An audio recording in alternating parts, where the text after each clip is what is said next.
મિત્રો કેમ છો?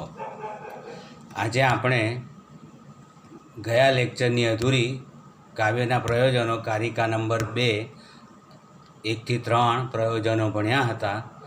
આજે ચોથા પ્રયોજનની આપણે વાત કરીએ. તો મિત્રો, ચોથું પ્રયોજન છે એ અમંગળનું નિવારણ. એની વૃત્તિમાં શું કહે છે? તો આદિત્યાદિ મયુરાદિ નામ અર્થ નિવારણમ. તમારા પુસ્તકમાં જુઓ, વૃત્તિમાં આદિત્ય મયુર વગેરેને અર્થ એટલે કે ધનની અર્થ નિવારણમ. તો અનર્થ નિવારણમ, ત્યાં સંધિ છે મિત્રો. મિવાનર્થ નિવારણમ, અનર્થ એ સંધિ છે. તો આદિત્ય મયુરાદિ નામ અનર્થ નિવારણમ. તો સૂર્ય, આદિત્ય એટલે સૂર્ય વગેરેથી મયુર આદિની જેમ અનર્થનું નિવારણ એવું વૃત્તિમાં કહેવામાં આવ્યું છે. તો મિત્રો, આ પ્રયોજન કવિ પક્ષે લાગુ પડે છે. તો પ્રાચીન યુગની આપણે વાત કરીએ, કારણ કે મમ્મટનો સમય એ સમય હતો, રાજ્યાશ્રય હતો, ત્યારની વાત છે. એટલે પ્રાચીન યુગમાં કવિઓ ઈશ્વરની સ્તુતિ કરીને, સ્મરણ કરીને, સ્તવન કરીને પોતાનું વ્યક્તિગત અમંગળ નિવારી શકતા હતા. દાખલા તરીકે આપણે લઈએ તો કવિ મયુર, વૃત્તિમાં કીધું છે ને મયુરા. તો મયુરે બાણની પત્નીએ આપેલા શાપથી પોતાને થયેલા રોગનું, એટલે કે રક્તપિત્ત નામનો રોગ થયો હતો, એનું નિવારણ કર્યું હતું. અને એ નિવારણ કેવી રીતે કર્યું હતું? તો કે સૂર્યની સ્તુતિ માટે સૂર્ય શતકની રચના કરીને, સૂર્યને ઉદ્દેશીને 100 શ્લોકોની રચના કરી મિત્રો. અને એનાથી એમને અનર્થ એટલે કે પેલો રક્તપિત્ત થયો હતો, એ રક્તપિત્તને એણે મટાડ્યો હતો. તો સૂર્યની સ્તુતિ માટે સૂર્ય શતકની રચના કરીને એનું રક્તપિત્તનું નિવારણ એમણે સાધ્યું હતું. કવિ જયદેવ, તો કવિ જયદેવે ગીત ગોવિંદ ગાઈને પદ્માવતીને સજીવન કરી હતી. એટલું જ નહીં, પંડિતરાજ જગન્નાથે પણ ગંગા લહરી ગાઈને, પંડિતરાજ જગન્નાથની જે પંચલહરીઓ છે એમાંની એક ગંગા લહરી, તમે જાણો છો, ઇતિહાસમાં ભણી ચૂક્યા છો. તો એ ગંગા લહરી ગાઈને એ 52 શ્લોકો ગંગાને ઉદ્દેશીને ગાવામાં આવ્યા. અને એ 52 શ્લોકો અને એ 52 પગથિયા છે. તો એ ગંગાના પાણી 52 પગથિયા ઉપર ચડાવીને પોતાને તથા પોતાની યવન પ્રેમિકા જે લવંગિકા હતી એને એમણે પવિત્ર બનાવ્યા હતા. હનુમાન નાટક રચીને તુલસીદાસજીએ પણ પોતાના બાહુની પીડાનું નિવારણ કર્યું હતું. તો આ તો પ્રાચીન યુગમાં આ રીતે થાય.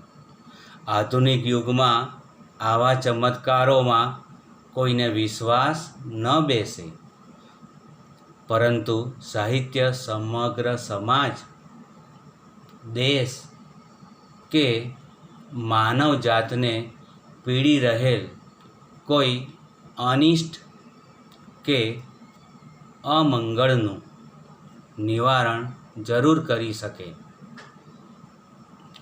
જેમ કે રૂસોના સાહિત્યે ફ્રેન્ચ ક્રાંતિને વેગ આપ્યો હતો.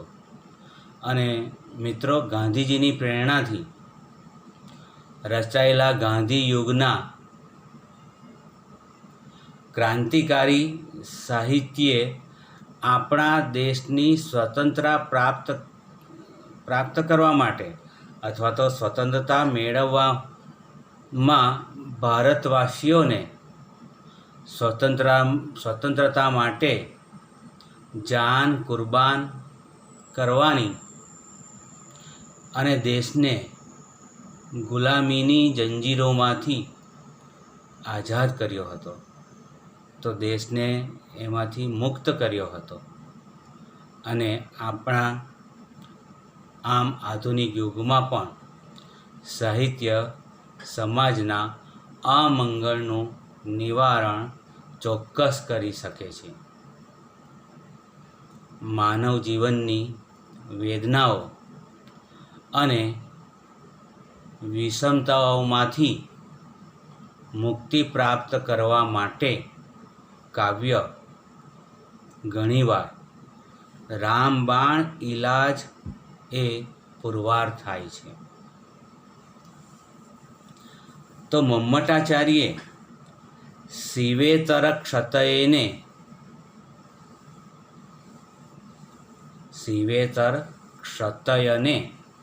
માત્ર તેના વાચ્યાર્થમાં જ સ્વીકારતા લાગે છે.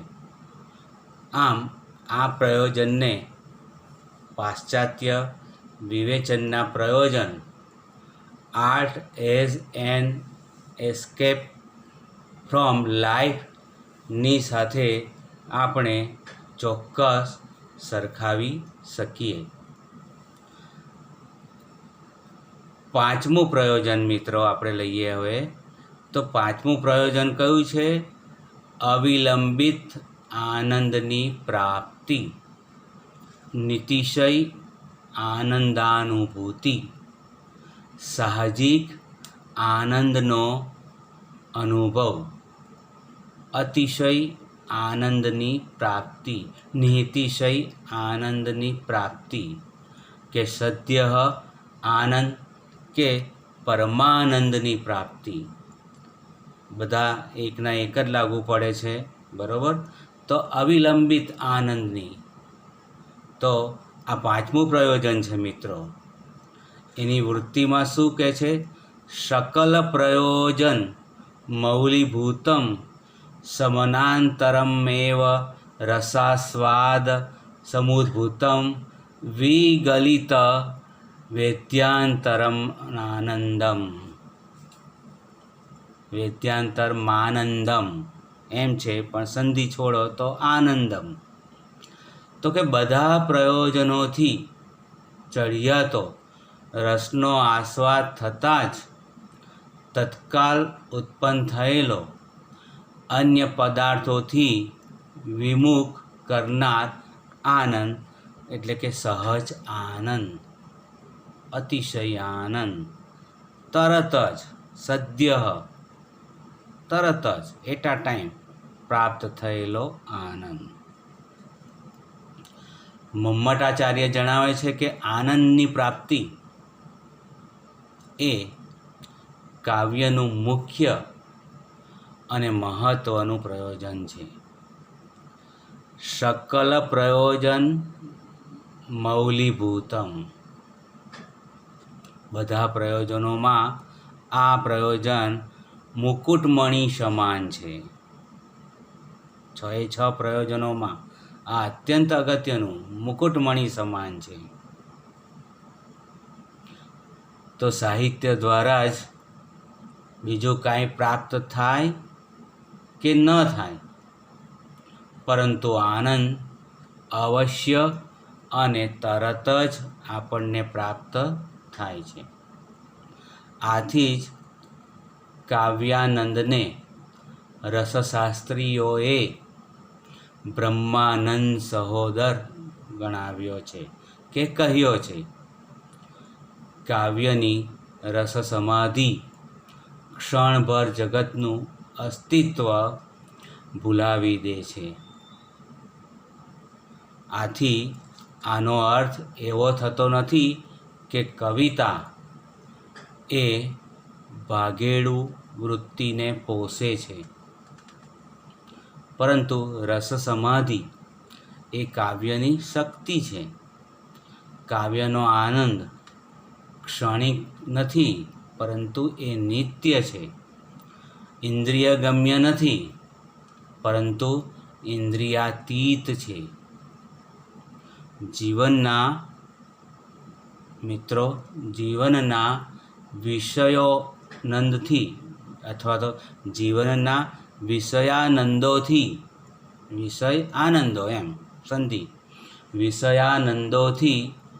જીવન શક્તિ કોઈ વાર ક્ષીણ થઈ જાય, પરંતુ જ્યાં કાવ્યાનંદ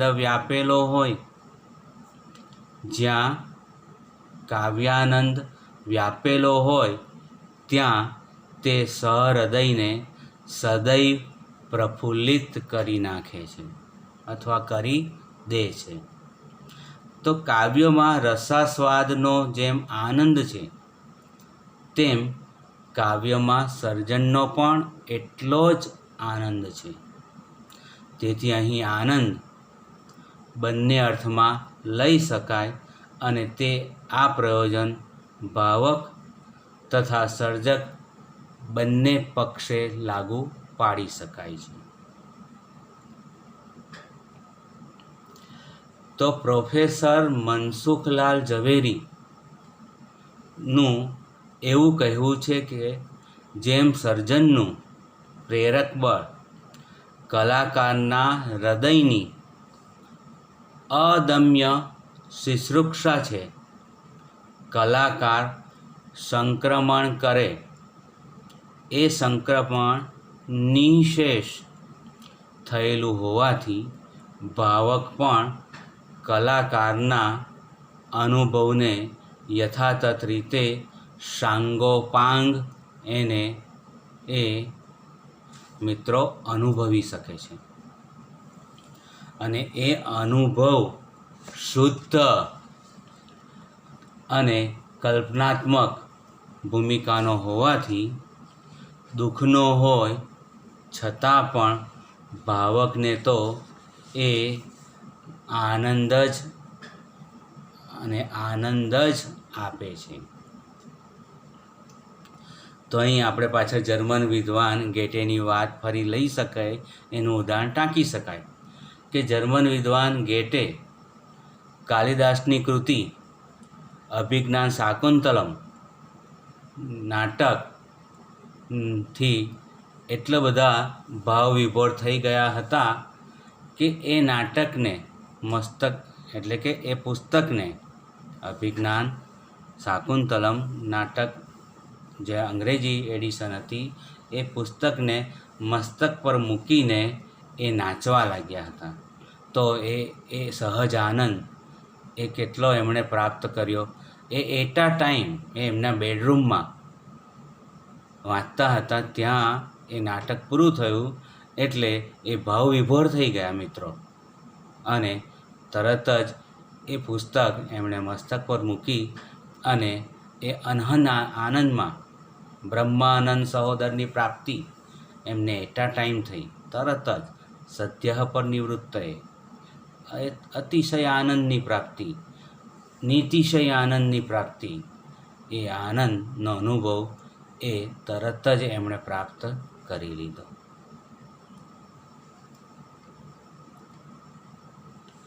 તો આમ નીતિશય આનંદ એ આ કલાકૃતિનું એકમાત્ર ને એક અનિવાર્ય અંગ લક્ષણ બને છે. તો સર્વ પ્રયોજનોમાં મેં પહેલાં કીધું એમ કે આ પ્રયોજન એ મુકુટ સ્થાને છે, એ મુકુટમણિ સમાન છે. બધા જ પ્રયોજનોમાં અતિ અગત્યનું સુપેરે જતું હોય કોઈ પ્રયોજન, તો એ કાવ્યના પ્રયોજનોમાં એ આ અતિશય આનંદની પ્રાપ્તિ એને આપણે મૂલવાઈ છે. એ નંબર 1 તરીકે જાહેર થાય છે. તો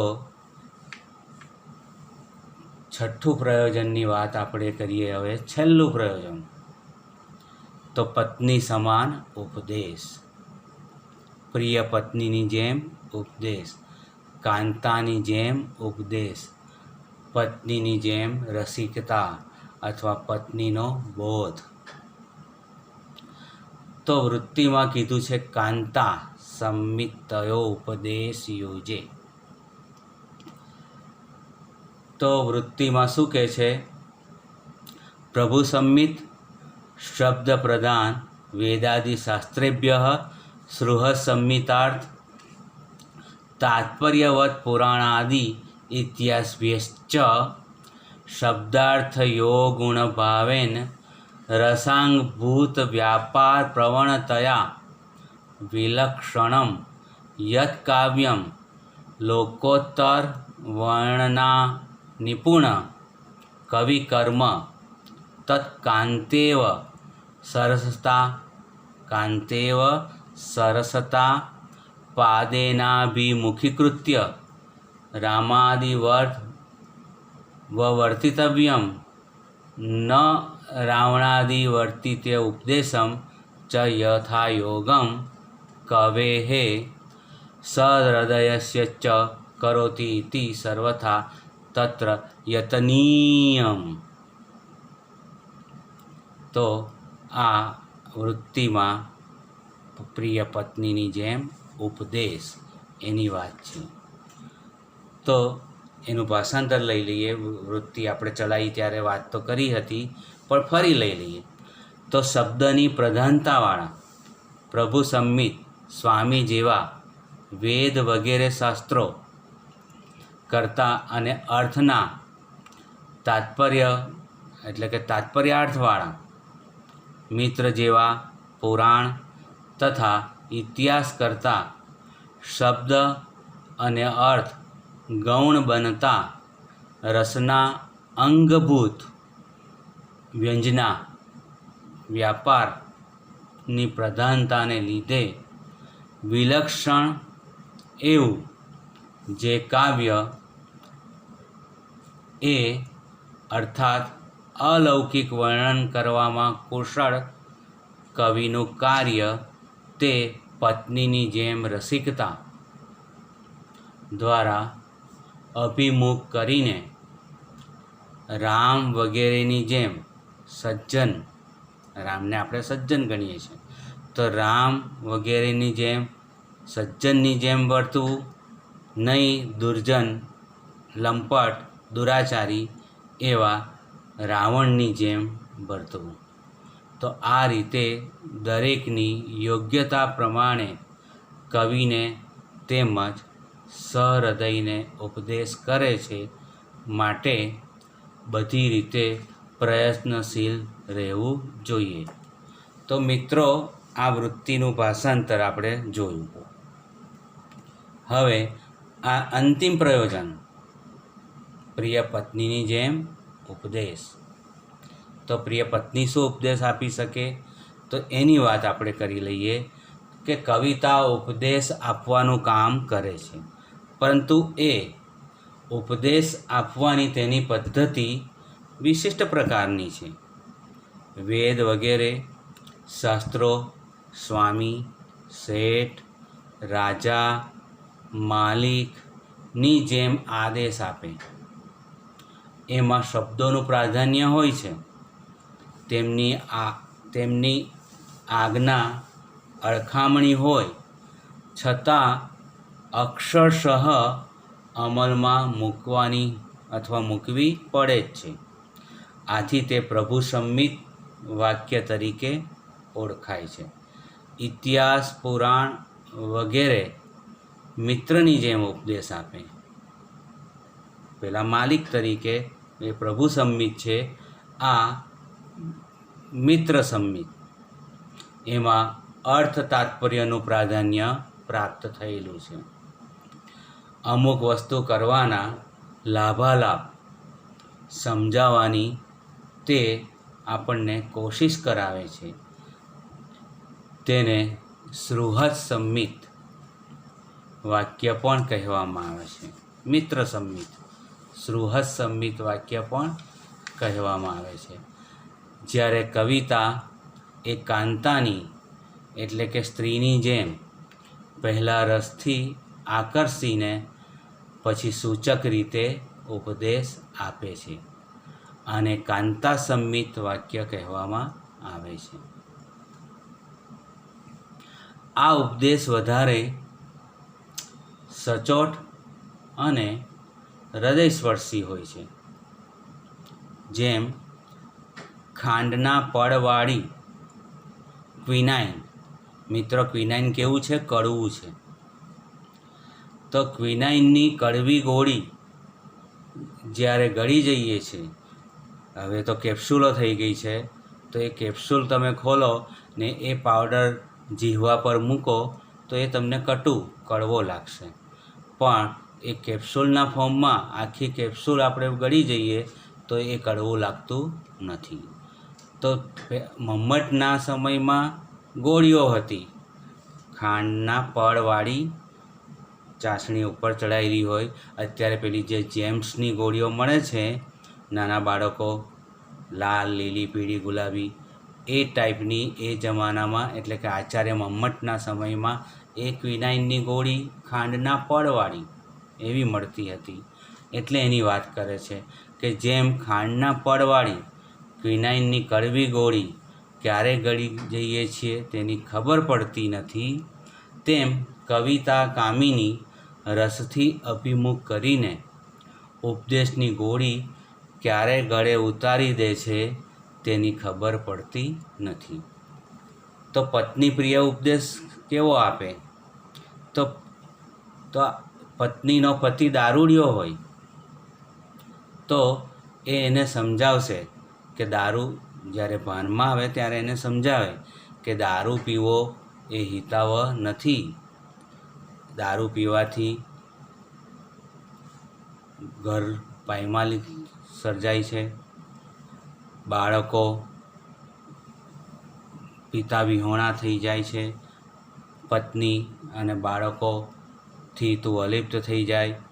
અને એટલા માટે કે દારૂ પીવો અને એનાથી લીવર ખલાસ થઈ જાય અને 10 વર્ષ વહેલું મૃત્યુ થાય. એટલે એ મધુર ભાષામાં પત્ની એને સમજાવે તો આ સમજાવે છે એ ઉપદેશ કહેવાય કે દારૂ પીવો એ યોગ્ય નથી, એનાથી પાયમાલી સર્જાય છે અને અંતે મોતને ઘાટ ઉતરાય છે અને આખો સંસાર એ પડી ભાંગે છે. જો દારૂની લત છોડવામાં આવે, હું તમને એને માટે મુખવાસ આપું, કાજુ બદામ આપું કે જ્યારે તમને એની લત ચડે ત્યારે એ લો. તો વ્યસની એ મસાલા ખાતો હોય, પાન ખાતો હોય, વ્યસન કરતો હોય, ટૂંકમાં કે દારૂ પીતો હોય તો એ વ્યસન જ છે.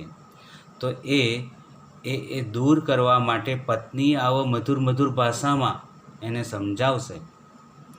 તો એમ પેલું ખાંડના પડવાળી ક્વિનાઇનની ગોળી જેવી વાત પત્ની મધુર ભાષામાં સમજાવે અને દારૂડિયો જો સમજી જાય તો એ સંસાર એનો સુધરી જાય.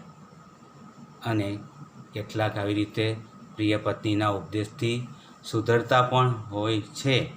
માટે એ પ્રિય પત્નીની જેમ ઉપદેશ. તો આ સામાન્ય ઉદાહરણ મેં તમને આપ્યું મિત્રો. તો કાવ્યમાં શબ્દ અને અર્થ એ બંને ગૌણ સ્થાને છે અને રસનું પ્રાધાન્ય છે. આમ મમ્મટાચાર્ય કાકા સાહેબ કાલેલકરના કહ્યા પ્રમાણે કલા ખાતર કલા અને જીવન ખાતર કલા એ બંને વાદનો મિત્રો સમન્વય સાધે છે. નહીં તો આનંદને જ એકમાત્ર મુખ્ય પ્રયોજન ગણીને અથવા ગણાવીને તેમણે કલા ખાતર કલાની તરફેણ કરી હતી. પરંતુ કાંતા સંમિત ઉપદેશ કહીને કાવ્યમાં ઉપદેશનું સ્થાન સ્વીકાર્યું છે એ ખરેખર યથાર્થ છે. આમ કાંતા એટલે કે પ્રિય પત્ની હિપ્નોટિઝમ એટલે કે વશીકરણ દ્વારા વશ થઈ જઈને રસોન્મુખ બનેલા પતિને કથનીય હકીકત જે પેલી દારૂની મેં વાત કરી ને એ જ લાગુ પડાય. તો એવી કથનીય હકીકત સુકુમાર શબ્દોમાં ઉપદેશ દ્વારા કહી દે છે. પરિણામે પતિના માટે તે ઉપદેશ સ્વીકાર્ય બની રહે છે. એમ કાવ્યકલા પણ શબ્દ શક્તિમૂલ વ્યંજના અને અર્થ શક્તિમૂલ વ્યંજનાથી સહૃદયના હૃદયને આહલાદ પમાડતી પ્રિય પત્નીની કોમળ, મધુર, લલિત, પ્રેમપૂર્ણ અને રસઝરતી એવી શૈલીથી રામાદિ દ્રવવર્તિવ્યમ ન રાવણાદિવતી સજ્જન સદાચારી મહાપુરુષની જેમ રામ જેવા થવું, દુરાચારી લંપટ રાવણ જેવા નહીં એમ સૂચવી પુરુષને કર્તવ્યમાં પ્રવૃત્ત કરે છે અને અકર્તવ્યથી નિવૃત્ત કરે છે. આમ મમ્મટાચાર્ય ઉપર્યુક્ત 6 પ્રયોજનો મિત્રો ગણાવે છે અને કહે છે કે કાવ્યાનંદ, યશ અને કાવ્યનું સર્જન ધર્મ અર્થ કામ અને મોક્ષ એ ચારેય પુરુષાર્થોમાં તેમજ કલામાં વાચકને પ્રવીણ કરનારું નીવડે છે. વાચકમાં પ્રીતિ ઉત્પન્ન કરે છે અને કવિની કીર્તિ પ્રસારે છે. સાહિત્ય દર્પણકારનું પણ એવું માનવું છે કે અલ્પમતિના પુરુષને પણ કાવ્યથી સહેલાઈથી જ ચતુર્વર્ગ ધર્મ અર્થ કામ અને મોક્ષની પ્રાપ્તિ થાય છે. જો કાવ્યની પંક્તિમાંથી એક શબ્દ પણ સારી રીતે જાણ્યો હોય તો આ લોક અને મિત્રો પરલોકમાં ઈષ્ટ વસ્તુ આપી શકે છે. તો પછી જે લોકોત્તર વર્ણનમાં નિપુણ એવા કવિનું કર્મ છે તેવા કાવ્યનો મહિમા ભવ્ય હોય એમાં નવાઈશી. અને અંતે આપણે એટલું ચોક્કસ કહી શકીએ કે જગતમાં માનવ જન્મ દુર્લભ છે, માનવ જન્મમાં વિદ્યા દુર્લભ છે, વિદ્યામાં કવિત્વ દુર્લભ છે અને એમાં પણ વિશેષતઃ શક્તિ સુદુર્લભ છે.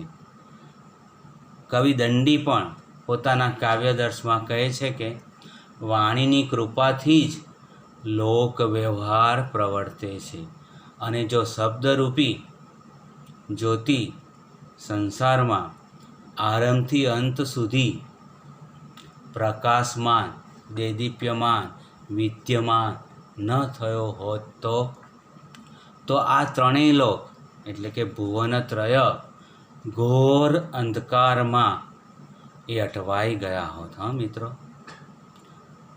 તો કાવ્ય એ દ્રષ્ટિ છે, કવિ એ જગતની આંખ છે. તેથી જ કવિને ક્રાંતદર્શી કહેવામાં આવ્યા છે. કાવ્યાનંદ એ યશ અને કાંતાની જેમ ઉપદેશ આપે છે.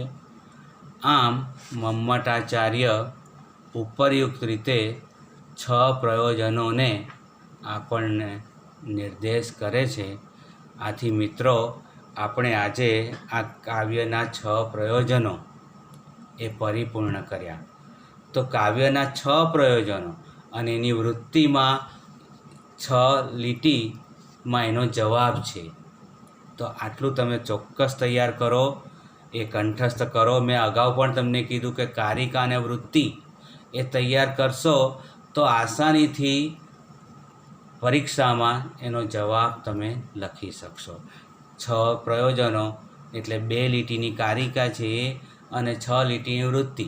આ 8 જ વસ્તુ તમે યાદ રાખશો તો ઓટોમેટિક એ તમને જવાબ રૂપે એ વિસ્તારથી એના ઉદાહરણ સહિત તમે એને આપી શકશો. તો મમ્મટાચાર્ય કાવ્યના જે 6 પ્રયોજનો આપ્યા છે આપણને એ કાવ્ય પ્રકાશ ઉલ્લાસ 1ની કારિકા 2 આજે આપણે પરિપૂર્ણ કરીએ છીએ.